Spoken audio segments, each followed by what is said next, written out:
That's the last thing she said to me. Not goodbye. Not I love you. Not even see you later. Just don't forget the milk. And then the door closed. Quiet.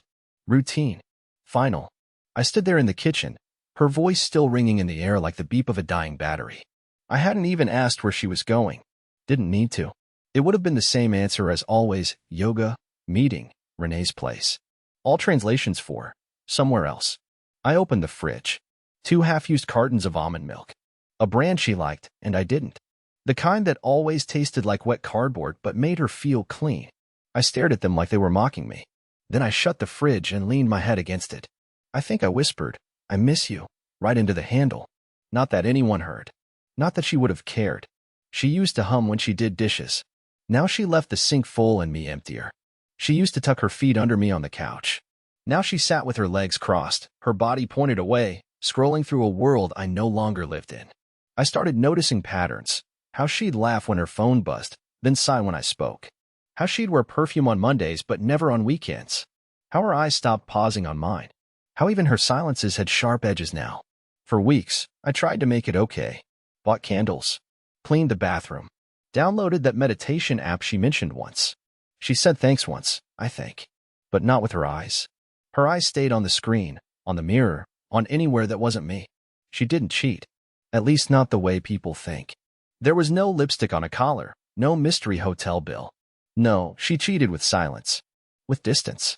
With the cold, surgical kind of absence that you can't prove, but you feel like frostbite in your ribs. I asked her once, "Are you mad at me?" She replied, "You didn't do anything." And maybe that was the problem. This morning, I made her coffee. Black. Splash of oat milk. Cinnamon on top, the way she liked it when she still liked things. She didn't take a sip. Just glanced at it like it was a trap, then went to the door. And that's when she said it. "Don't forget the milk." That's all. I watched the door close. Watched the steam curl off her untouched mug. Then I went upstairs, packed one bag, not much, just what I'd need for a few nights. I left her a sticky note on the fridge. It said, "There's milk already. You just never looked." And I walked out. She hasn't called. Not yet. But that silence? That's the loudest she's ever been. I didn't go far. Just drove. Past the usual lights, past the gas station where I once waited in the rain to pick her up when her car died, past the high school with the broken clock tower that never gets fixed. I had no destination in mind. I just wanted motion. Something that would remind my legs they weren't rooted to the same floor she stopped standing on with me. I ended up in a grocery store parking lot. Not to buy milk. I hadn't forgotten, but because it felt ironic. Or maybe masochistic. I sat there for a good 10 minutes with the engine off, watching people push carts, couples argue over brands, kids swinging off the rails. It was the kind of normal life I used to think we had. But even as I watched them, I didn't feel like one of them anymore. I was just a man in a car who didn't belong anywhere. Eventually, I went inside. It wasn't crowded, and the soft indie music floating through the air felt eerily calm, like the world was doing fine without me. I wandered the aisles without a list, grabbing things I didn't need. A box of her favorite crackers, the rosemary kind she always hoarded, a candle that smelled like rain, and, yes, a carton of milk. At the checkout, the cashier asked if I found everything I was looking for. I almost said, "Not even close." Instead, I smiled like a coward and nodded. On my way out, I glanced at my phone. 2 notifications. One from the bank, a deposit I'd forgotten was coming. And one from her. Not a call. Not even a text. Just a shared grocery list update. She added toothpaste and almond butter. I stared at that notification like it was a slap. She hadn't asked where I was. Hadn't noticed I didn't come back. But she added toothpaste to the shared list we started using years ago to save time and effort and, apparently, heartbeats. So I did something petty. Something small but deeply satisfying. I deleted the list. Gone. Just like that. No more toothpaste. No more reminders. No more false sense of coordination. When I got back to the motel, I put the milk in the fridge, even though I wasn't going to drink it. I lit the candle. It didn't smell like rain. It smelled like air freshener trying too hard. But I let it burn anyway. I sat down on the bed, opened the crackers, and stared at the wall while chewing something I didn't even taste. That night, I didn't sleep much. The pillow was too firm. The room was too quiet. And the guilt, that creeping, confusing guilt, sat with me like a second skin. Should I have said something before I left? Should I have made her breakfast? Should I have left a longer note? But then I remembered the way she stood by the door that morning, holding her purse like a shield, not even glancing in my direction, just telling me to get the milk. That was all I ever was anymore, an errand boy, a background hum, a placeholder for when she didn't want to be alone but didn't want to be with me either. I stared at the ceiling and whispered to the air, "Do you even know I'm gone?" No reply, of course. Not from the air. Not from her. Not from anyone. Just the soft, stupid smell of rain-scented wax burning in a room that didn't feel like mine. And the quiet. That awful, deliberate quiet that had followed me from home. I was in the middle of brushing my teeth with a complimentary motel toothbrush, the kind that bends like it's ashamed of its job, when I heard the vibration.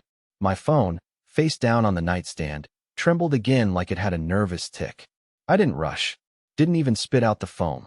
I just kept brushing and let it buzz. 3 times. Then silence. When I finally picked it up, I expected something ordinary. A reminder email, spam, maybe a work ping. But it was her. A voice message. 13 seconds long. She'd never sent a voice message before. We'd been married 12 years, and she used to say they were lazy texting for people who think their time is more valuable than yours. And now, suddenly, a voice memo? I hesitated before pressing play. It felt like cheating, somehow, like I'd left, so I didn't deserve to hear her voice anymore. But curiosity is a sharp instrument. I tapped play. Her voice sounded tired. Not sad. Not angry. Just worn out, like a car engine trying to start after a long winter. She said, "Hey, I saw you removed the list. Just wanted to say, if you're trying to be childish, you succeeded." Then she paused. That awkward, deliberate pause that made it clear she wanted to say something more, but chose not to. End of message. That was it. I sat on the edge of the bed with the toothbrush still in my hand, foamy paste dripping onto my knee, stunned by the smallness of it all. That's what she reached out for? A shared grocery list? Not "Where are you?" Not "Why did you leave?" Not even "Come home." Just passive irritation over toothpaste and crackers. I started laughing. Not because it was funny. It wasn't. But because the absurdity had finally boiled over. I was a ghost, and she was mad I deleted our haunted to-do list. The gap between us wasn't emotional anymore. It was structural, foundational, like 2 people trying to play chess across a canyon. I didn't reply, not with words. I pulled out my laptop and opened a folder I hadn't touched in years, our vacation photos. We had this habit back in the early days of naming the albums with dumb inside jokes. Crabzilla invades Maine. The Great Hike of Sweat and Regret. I swear that's a dolphin. Looking at those photos now felt like opening a time capsule that had been buried in someone else's yard. In one shot, she's laughing so hard she's blurry, holding a melting cone of pistachio gelato in front of a tiny beach shack in Naples. In another, we're mid-argument in front of a street vendor. But even then, there's this softness in her face. Like we fought because we cared. I zoomed in on her face and whispered, "Where did you go?" Not geographically, spiritually, emotionally. And the stupid thing is, I'd be willing to bet she was asking the same thing about me, somewhere in her own way. We'd both drifted, but I was the one who finally let go of the rope. A knock startled me. Not hard. More like a tentative tap from someone not sure they were welcome. I froze. My first irrational thought. She found me. She tracked me down and came to pull me home. But then I heard the voice. A man's voice. Sorry, didn't mean to wake you, man. Just wanted to let you know your taillights are still on. Saw it from across the lot. I exhaled and opened the door just a crack. A guy in a hoodie and flip-flops waved politely and walked off before I could even thank him. My car, still on in some small way, just like me. I turned the lights off, then sat back down. The room felt colder. Or maybe that was just me returning to my body after so many flashbacks. I opened the message again. Not to listen. I couldn't stomach it twice, but just to stare at the waveform. 13 seconds. That's all I was worth now. A line. A pause. An accusation. And still no question about where I'd gone. She knew, I think. She just didn't care to ask. I woke up the next morning to the sound of lawnmowers. Not outside the motel, inside my dream. I was running across a field that used to be my childhood backyard, barefoot, carrying a milk carton, of all things. When I woke, the sound was real. Groundskeeping guys cutting the grass outside the window. That humming roar. That mundane reminder that the world still spins when your life stalls. I stared at the ceiling for a long time before sitting up. I hadn't had a single text since her voice message the night before. Not even a, "Where are you?" or "Are you okay?" Nothing. It had been over 24 hours now, and I had effectively vanished from her world. I could have been dead.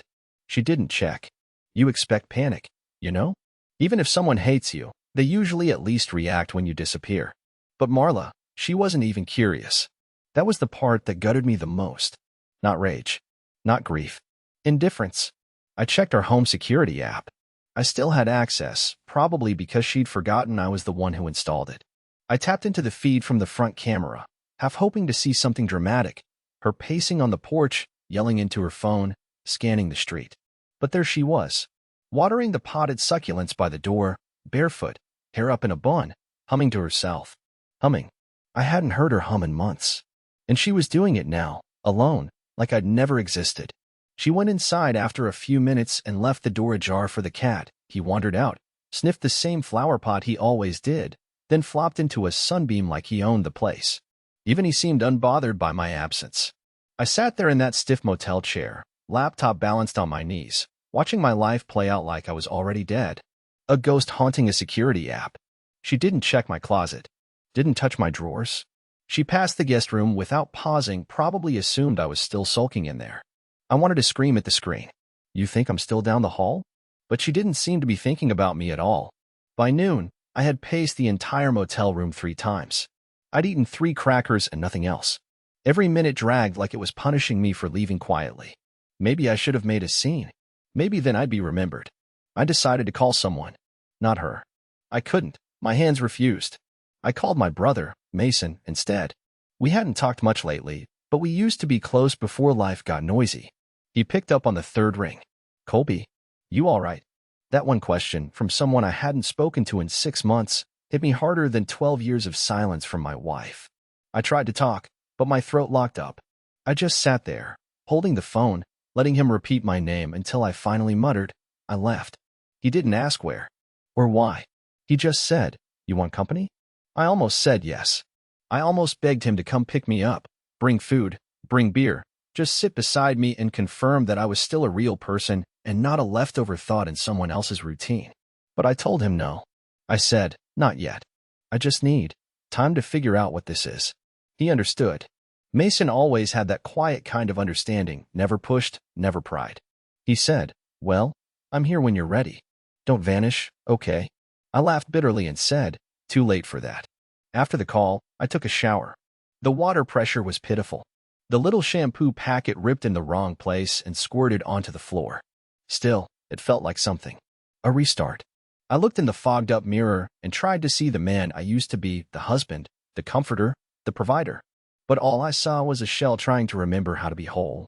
That evening, I checked the camera again. She'd ordered takeout. Thai, I think.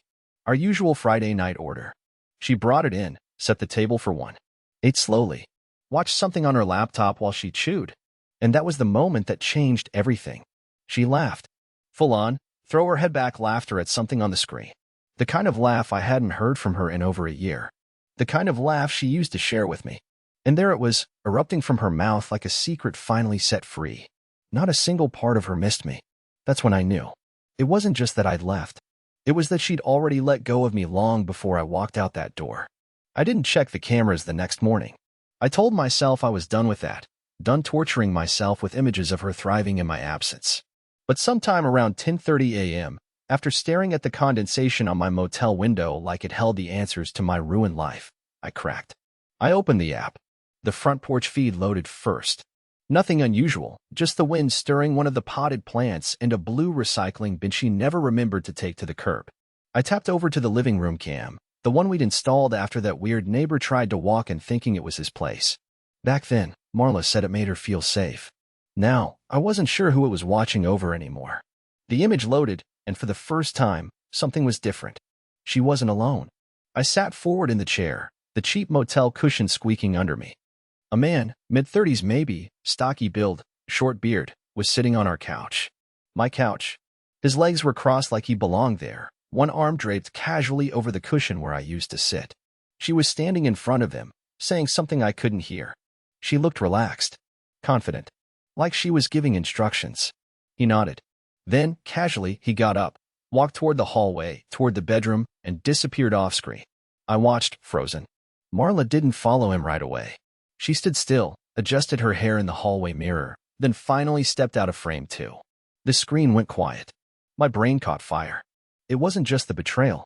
It wasn't even the fact that she'd invited someone over this soon, just days after I'd left. What ripped me apart was how ordinary it all seemed. No tension, no nervousness, no guilt. She was hosting, like it had been planned, like it had happened before. I gripped the arms of the motel chair so tightly my knuckles whitened.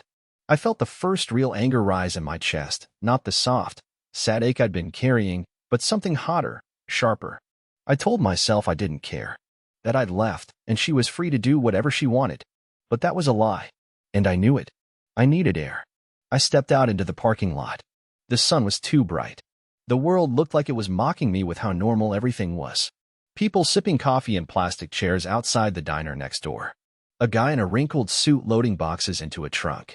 Everyone doing things. Living. Meanwhile, I was unraveling in a parking lot because the woman I loved had apparently moved on before I even left the driveway. I walked until I found a bench behind the building, near a dumpster that smelled like regret and bleach. I sat there and stared at nothing. I wanted to call someone, scream, drink something strong, but I didn't. I just sat. And I remembered something. 2 months earlier, I'd come home late from work.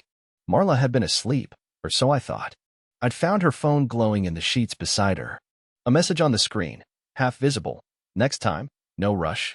I'd asked her about it in the morning, and she claimed it was from her coworker about a presentation. I believed her. God, I believed her. Back then, I still wanted to believe her. Now, the pieces were fitting too easily. I went back to the room and opened the camera app again. Nothing.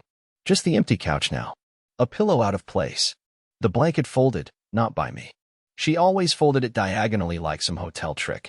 I did it differently. That was his fold. I grabbed my phone, opened a blank text to her. My fingers hovered over the screen. I typed, "Is he the reason?" Then I deleted it. Because if I had to ask, I already knew the answer. Instead, I opened a new note. A private one. A list of every time I'd felt her pulling away. Not to prove something to her, she wouldn't care, but to prove it to myself. That I hadn't imagined this. That I hadn't been dramatic or needy. That I wasn't crazy for feeling erased. By the time I finished writing, the note was 3 pages long. I reread it once, then deleted that too. Because sometimes, proof doesn't help. Sometimes, knowing just makes it worse. I didn't go back to the cameras after that. Not because I was over it. God, I wasn't. But because something deeper than anger settled in me. Something slower. A kind of dark stillness. The kind that makes you stare at your own hands and wonder how long you've been using them to hold on to something that's already dust. That afternoon, I sat on the edge of the motel bed with the comforter balled in my fists, staring at the locked door like it might swing open any second with her standing there, breathless, full of regret. But she didn't come. Not that day. Not the next. She didn't even text. It was the silence that started to feel personal. Like a message in its own right. Not, "Come home," or "How could you?" But something more final, like, "I noticed you're gone," and I prefer it that way. By day 4, the quiet stopped echoing and started digging. Not into my guilt, but into something else, a question I hadn't wanted to ask.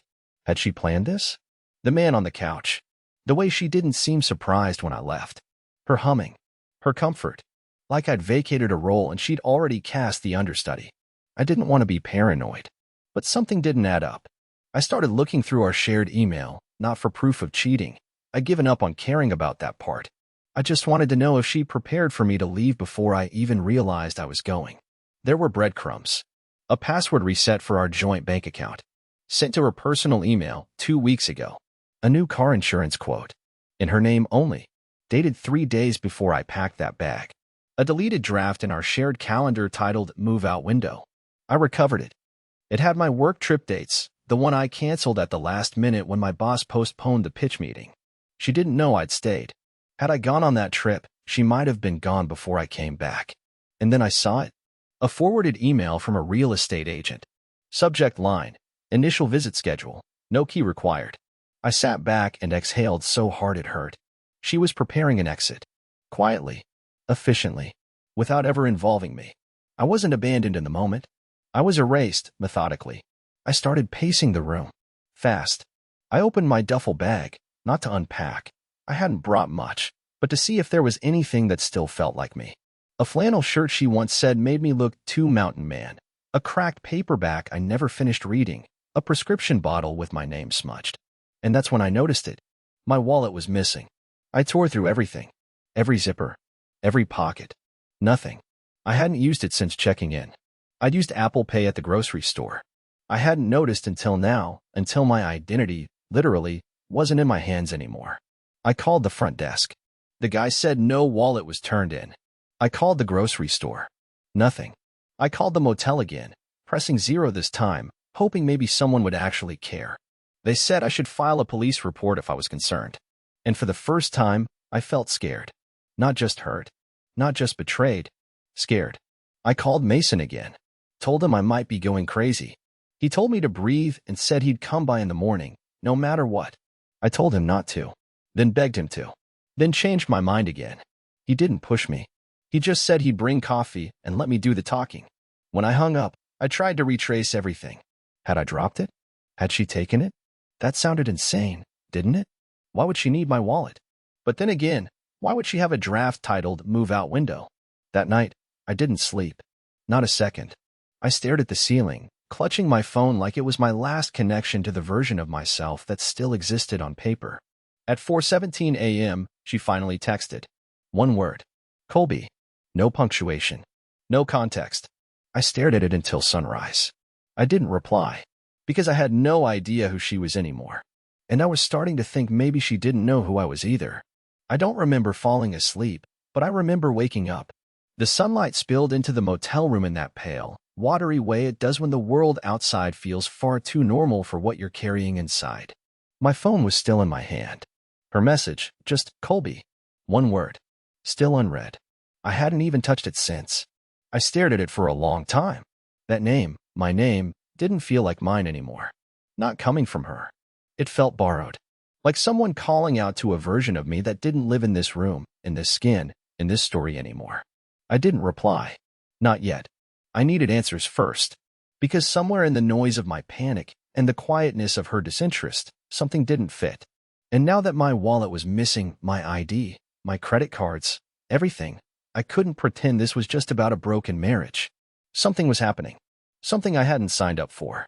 Mason showed up around 10. He knocked twice and didn't wait for me to answer, just pushed the door open with his shoulder and walked in like we were teenagers again. You look like hell, he said, setting down 2 coffees and a bag of gas station pastries. I didn't argue. I hadn't looked in a mirror in over a day. I told him everything. About the cameras. The man on the couch. The grocery list. The silence. The missing wallet. The emails. I expected him to laugh at me. To tell me I was being paranoid. That I needed sleep and therapy and probably a sandwich. But he didn't. He just listened. Slowly. Seriously. He didn't interrupt once. When I was done, he rubbed his jaw and said, "You think she's trying to make you disappear?" I blinked at him. I hadn't said it out loud yet. "I don't know," I said. "But she's sure not trying to make me exist." He nodded. "Let's find out what's real." Mason pulled out his laptop. Said he'd run a basic identity trace. He used to work in private security before getting into logistics. Said he'd check if anything strange had happened with my accounts, credit, name, anything that might explain why I suddenly felt like a ghost in my own life. I logged into my bank on my phone, and that's when I found the first official fracture. The joint account? Still there. Balance unchanged. But my personal checking? Closed. Not emptied, closed. I checked the transaction history. There was a closure confirmation logged 2 days ago. Authorized online. Not by me. We sat in silence for several minutes while that sank in. My ID was gone. My personal account was terminated. My name was still technically on the house, but I wasn't sure how long that would last. "This is bigger than a bad breakup," Mason said. "No," I muttered, heart pounding. "This is a cleanup job." We drove to my house. Not to confront her. I wasn't ready for that. I needed to see with my own eyes what she thought she could hide behind smiles and humming and shared takeout with strangers. I parked a block away. The street looked the same. Cars parked neatly, kids' bikes on the sidewalk. The wind was picking up. Everything looked fine. Too fine. We waited in Mason's car for 20 minutes until she left. She exited the front door casually, dressed sharp, like she had somewhere important to be. She didn't look around. She didn't even lock the door. Just walked down the path, got into her car, and drove off. I watched her turn the corner and disappear. And then I got out. The house key was still on my ring. I hadn't dared to try it before. But when I slid it into the lock, it turned smoothly. I held my breath and stepped inside. The air smelled like lemon cleaner and something faintly floral. That was the first detail that hit me. The house was cleaner than usual. Too clean, like it had been staged. The living room was mostly unchanged. The couch, the throw pillows, the blanket folded neatly. But the shelf above the fireplace was bare. My framed photo with Mason? Gone. The goofy ceramic bird I'd bought her as a joke? Missing. The wedding photo? Moved. In the hallway, the guest room door was open. I stepped in and froze. The bed had been stripped. The mattress was gone. In its place, stacked boxes. Labeled. Dated. One of them had my name on it. I opened it with shaking hands. It was full of things I hadn't even realized were missing. My childhood baseball glove. A sweatshirt from college. Old tax files. My high school yearbook. Pre-packed. Taped. Prepared. She had been planning this for longer than I knew. Dude, Mason said quietly from behind me, holding something in his hand. You need to see this. He handed me a printed document. Legal-sized paper. I scanned the header and felt the blood drain from my face. It was a petition. Filed with the county. Request for declaration of abandonment. Filed 3 days ago. My name. Her name. A typed explanation stating I'd left the shared residence with no intent to return, abandoned responsibilities, and ceased all contact. It was all a setup. She didn't just ignore me. She wanted me gone. I stood there in the hallway, holding the document like it had grown teeth. The words blurred, but the message was clear. She wanted me legally labeled absent. Not missing. Not misunderstood. Gone. Mason didn't say anything for a minute. He just looked at me, waiting to see if I'd fall apart. But I didn't. Something strange happened in that moment. Something almost peaceful. A kind of stillness I hadn't felt in months. I wasn't shaking.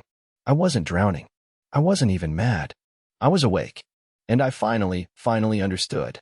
This wasn't about the man on the couch, or the voice memo, or the deleted calendar entries. It was about control. About erasing me in such a quiet, calculated way that when I disappeared, it looked like I'd chosen to. And here's the thing. I had. Maybe not on her timeline. Maybe not how she wanted it to happen. But I had left. Not because I was weak. Not because I gave up. But because deep down, I knew I'd already been written out of the story long ago. So I smiled, a real, tired smile. I handed the document back to Mason and said, she can file what she wants. I'm still standing. We packed my things. I didn't take much. Just what mattered. My old photos. My journal. A worn flannel and a box of notebooks she never cared to read. Mason helped without asking questions. When we were done, I left a note on the counter. Not for her, really for myself. It said, you almost erased me.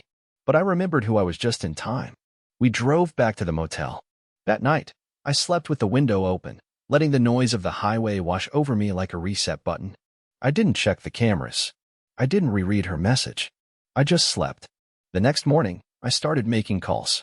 Reopened my bank account. Froze my credit. Filed a report for the missing wallet. Talked to a lawyer Mason knew. And then, without thinking too hard, I booked a small cabin on a lake about 2 hours north. It wasn't expensive.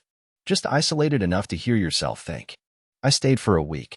Each morning, I made coffee on the porch and watched the mist lift off the water like a secret rising. I journaled. I walked barefoot through the wet grass. I didn't post about it. Didn't tell anyone where I was, except Mason. I let myself exist without being seen, and for the first time, that felt like freedom, not punishment. On the 5th morning, I met someone. Her name was Etta. She ran the tiny general store in town. She sold me firewood and asked me what city I was escaping from. I laughed, really laughed, and said, all of them. She didn't press. Just said, try the blackberry jam. It fixes most things. By the end of the week, I didn't want to leave. But I knew I had to start fresh. Not hide. Not run. Start. I got a place. Not fancy. Not far. Just mine. I got a part-time job writing copy for a small creative firm. Remote. Simple. Enough. I got my smile back. Slowly. In pieces. And one day, months later, I saw her name light up my phone again. Not a call. A message. It said, "I saw your name on the paperwork. I thought you'd vanished. Are you okay?" This time, I didn't ignore it. I replied, "I'm better than okay. I'm free. No hate. No bitterness. Just a final period." That was the last thing I ever said to her. And the first thing I truly said to myself.